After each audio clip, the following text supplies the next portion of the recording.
Hey, everybody. Welcome to another weekly episode of Creating Cultures That Outperform. I'm Frank Wander. I'm the founder of People Productive, and I'm here with my co host, Terri Mays. Hello, I'm a certified culture engineer with emphasis on helping people create the best in their employees. I think, sometimes we get the question, why should we attend every week? Well, in the new world of work, people are the most important tool in every company. And the funny thing is, everybody never received the talent operators manual. So leaders have been asked to actually lead in this new era. Understanding how to use talent and get it to give its best is the most important thing. So you can join us each week to understand these human factors so that you can create a culture that outperforms. We have a Yes, really, absolutely. yeah, right there. Yes. We have another super interesting episode this week. Although we don't have a video, we have some research. Normally, we share a video with you and talk about it.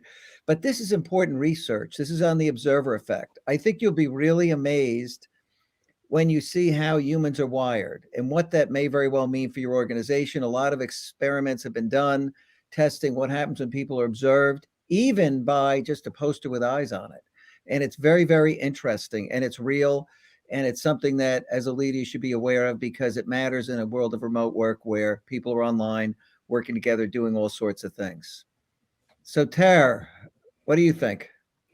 Yeah, I think this is a pretty interesting topic. I can't talk today. Something is going on with my brain. I'm getting like the blah blahs again. But Blah, blah, blah. Yeah. yes, the blah blah blah. But this is a really interesting topic when you think about it, that people change their behavior based on who's watching or if someone is watching. So I think about this in my personal life all the time. This is totally true. That if I'm in an exercise class and it's a room full of people, Mhm. I'm more likely to stick with it than I am if it's just me at home by myself. Or if there's not that many people, I'm just like, who cares? Why does it matter? Yeah, But yeah. if somebody is watching, it's like that added pressure. You don't want to let people down. You don't want people to think that you're a quitter.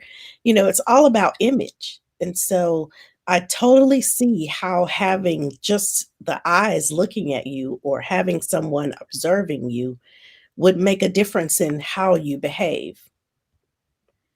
Yeah, it's amazing. This research, it's been done many, many times in different places. And what you find is that, casual observation of people, and people think they're being watched. They're very concerned about how they're perceived. They did an interesting experiment on Halloween, and they put a mirror outside a series of houses by a candy and a big, big jar of candy or bucket of candy. And when the kids came, the people owners of the house opened the door, talked to them, hey, what great outfits, and said, listen, each of you are entitled to take one candy. Please take that. It's an honor system. Thank you. Close the door. And then they observed what would happen. And in those houses where they had the mirror in front of the candy bucket, the kids took far less extra candy. I don't remember the exact numbers. They did a similar thing at a train station where people had an honor system for taking newspapers. And I do remember this experiment where when they put the mirror behind the newspapers, 25% of the people took it without paying versus 50% when there was no mirror. So it had a very, very big effect. People care about how they're perceived even when only they are watching, which I think is the most amazing thing about this. Yeah, I think this is all played out in social media, right? So you've got all of these different sites where people are displaying their curated images of their life. And I think it's the same kind of concept people are observing. So you want to make sure you put the very best picture out. You don't want it to be, the real pictures, Mhm. unfiltered, untouched. You want people to see this image of you. And I think it's the same way. If people are observing you, you want them to see this curated image of who you are as an employee, as a person that you're interacting with in a grocery store, Mhm. or just in passing. You want to make sure that you have the very best image that you put forth. Yeah. Now, they did a very interesting study at Newcastle University, and they're trying to figure out how having just some posters in a cafeteria with two eyes on it, talking about littering behavior would influence actually the behavior of the students in the cafeteria. And in the study, the researchers determined, I'm reading, the effect of the eyes on individual behavior by controlling for several conditions: posters with a score corresponding verbal text, without any text, male versus female faces, posters of something unrelated like flowers. The posters were hung at eye level, and every day the location of each poster was randomly determined. The researchers found that during periods when the poster of eyes instead of flowers overlooked the diners, twice as many people cleaned up after themselves. In fact, this research builds on a long tradition of psychologists being interested in explaining and stimulating human cooperation in matters of the collective. So it was super interesting. And the underlying outcome is that the researchers illustrated that displaying a mere image of human eyes, even hand drawn, was sufficient to alter real life social behavior. So it turned out that all of these social animals have gaze detection. And even if they were unaware of the eyes on the wall, they didn't consciously notice them, the subconscious picked up on it and it altered their behavior, which is just so fascinating. It is quite fascinating. And then when you think about how you can apply that in the workplace, Mhm. there are lots of different applications that you can use. Dan is talking about how he remembers as being a subway and being on the honor system. And, Mhm. people just kind of gravitated towards doing the right thing. I think Great comment, Dan. I think people genuinely want to do the right thing. They really do want to do it. And when there's this extra motivation, whether it's your own eyes gazing at you or images of eyes, it's this idea that you're being watched, but also that you're seen. And so that I think is what translates well into the workplace, that Mhm. people feel like they're seen, that they're being heard by their managers and by their peers. And that we know causes people to perform better because they know that people care about them in the workplace, that their manager has their back, that he's looking or she is looking out for them, and it makes that person have a deeper connection with the company because of their relationship with their manager and with their peers, the people that they're working with. So all of this is really relevant when you think about it. Yeah, and we've gotten into a habit in this new world of work where people are remote, that no one wants to put pressure on anybody else to have the camera on. And people think that in fact it's much more considerate to say, "Hey, look, if you don't feel like you need your camera on, don't do it." But we ran meetings in offices for years where we had a no electronic meetings. Couldn't be looking at your laptop. You shouldn't be on your phone. You should be in the meeting, attending, paying attention. And we know with this observer effect, people should really have their camera on because they're going to tune into the meeting better because there are these eyes watching them. They'll be on their better behavior. And it's that effect of actually being seen, because, blank screen is very different than them actually being there attending in person. And it really matters. And I think this explains, a lot of the background behind why these things are so important, how these human factors really begin to influence how effectively people lead and work together. Yes, being fully present is so important. I know there are times when I don't have my camera on in meetings, and I have to challenge myself to still be fully present. So it can be done, but it's much more of a challenge. If you have the camera on, it's just like physically sitting in the room with someone. They can see you, they see your facial expressions.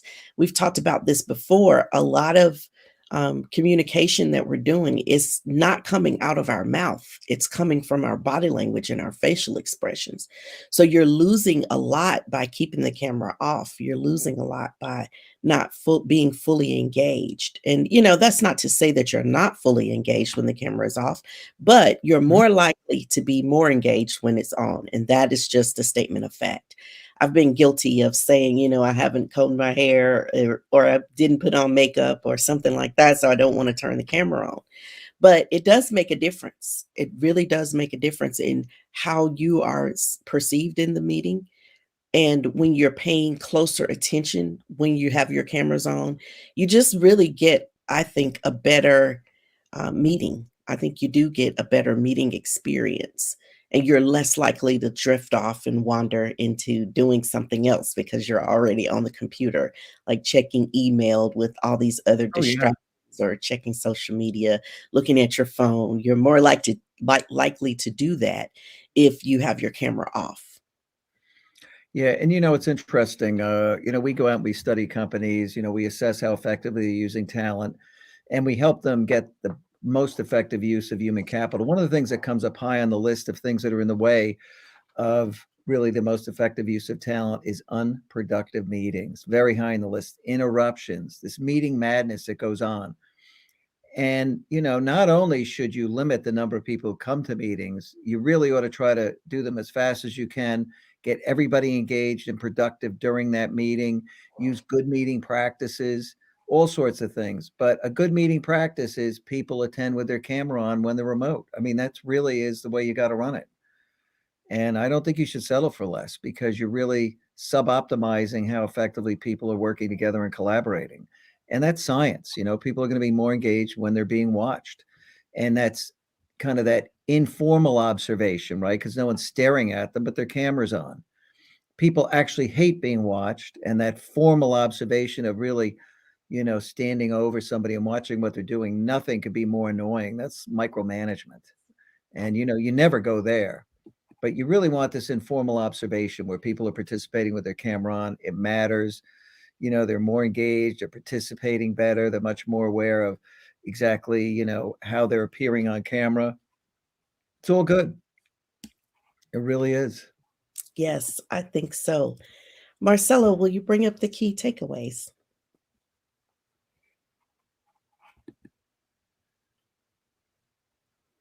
What should you do? Dan is asking a question. What should you do when people don't turn their camera on? Well, this comes down to culture, and you need a cultural norm. The company should operate with a norm that people attend with their camera on. And, you could politely say, "Hey, if it's not too much to ask, could you turn your camera on?" That's how we operate around here. And if somebody refuses to turn it on, they may have a very, very good reason. It can happen.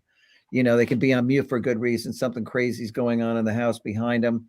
And, you got to be considerate as well. So if they really are stepping away saying, "Hey, it's not I forgot. I'm just not going to turn it on." That's okay. It happens.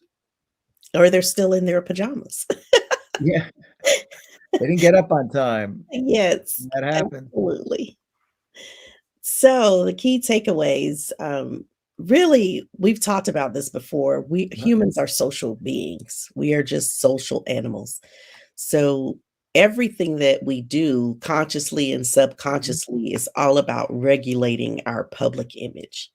We have an innate ability to do that. We desire to do that all on our own. Everyone, I mean, if you take a scroll on any social media site, you're never going to see the outtakes. You're always going to see all the perfect images where everyone is just so perfectly aligned. I love the images of the family portrait with the dog and the kids, and everybody's all smiling. And I'm like, how many takes did it take to get to that? How many Oh, times yeah. they have to take that picture. And, we laugh about this live show, but, it's the same way here. You want to automatically curate the best image of yourself. And so take advantage of that. Recognize that people innately want to do the right thing. They want to have a positive public image. They're more likely to do the right, we are more likely to do the right thing when we believe we're being watched, even if we are the watcher. Mhm. So use that to your advantage. Catch your people doing something good and reward them or thank them or praise them. All of those are. Mhm. All those are good things.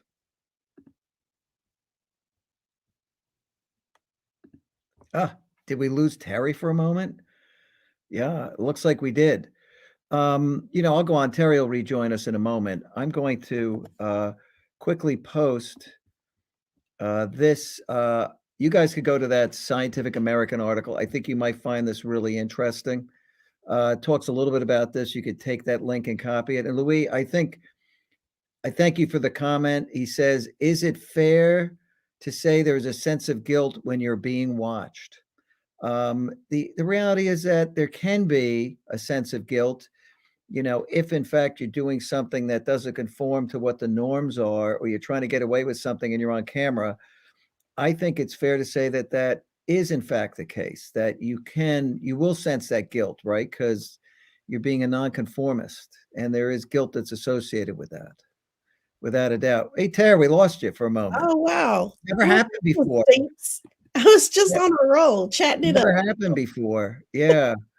Hey, Marcel, let's bring back up the key takeaways because, hey, and Shunta, it's also true. Shunte, thank you so much. Excellent. It really is true. And, take a look at that article. I think you'll find that interesting. I love the fact people really behave better only when they are watching. That just blew my mind the first time I saw that. You would think people are more clever than that. But that urge to conform is so strong that even when it's only themselves watching, they, they have to behave in a way that aligns with what's expected of them. Yes, This passive observation, right? Uh, a simple poster with eyes on it causes people to self-regulate behavior, which is interesting. And that is having the cameras on in a meeting. You're passively being observed. We know active observation, which is literally watching someone work, is absolutely obtrusive and toxic. So use observation wisely, right? You don't want to be in people's face. People hate to be monitored. Some of these tools like Microsoft Viva that promise to track what everybody's doing down to the minute, that's intrusive. That's never going to work. You got to trust people. So there's an awful lot of trust in here. All of this stuff is a balance.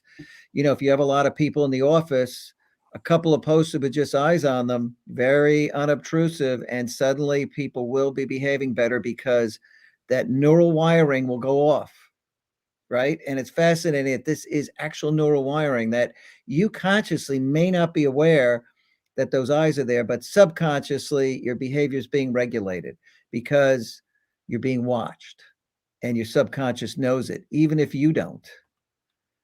You know, yes, a poster with two eyes on it, and suddenly a large percentage of students are throwing their garbage away from the cafeteria tables. Nobody around telling them anything. These signs don't say, please clean up after yourself. It's just two eyes. Hey, that's remarkable to me that those two eyes, even hand drawn, could have such an effect. That's yes. how I think powerful it this goes stuff back is. to our desire to want to do good. We really do want to do the right thing just by default. Most people, I should say, want to do the right thing. So you're always going to have that batch of folks that fall outside of any kind of scientific studies that you find. But, this idea that Big Brother is watching is a concept that most of us have heard before. We're familiar with that. Yes, that's so true, Louise. All eyes on. Louise, so true, buddy. All eyes on you. Yeah. Yeah, it's something that we're familiar with. So in the world of social media where really literally every eye is on you, the whole world, you can post something out there and it go viral around the world. So really learn from this. Use the tool as a benefit to your employees. Use it as a benefit to your team.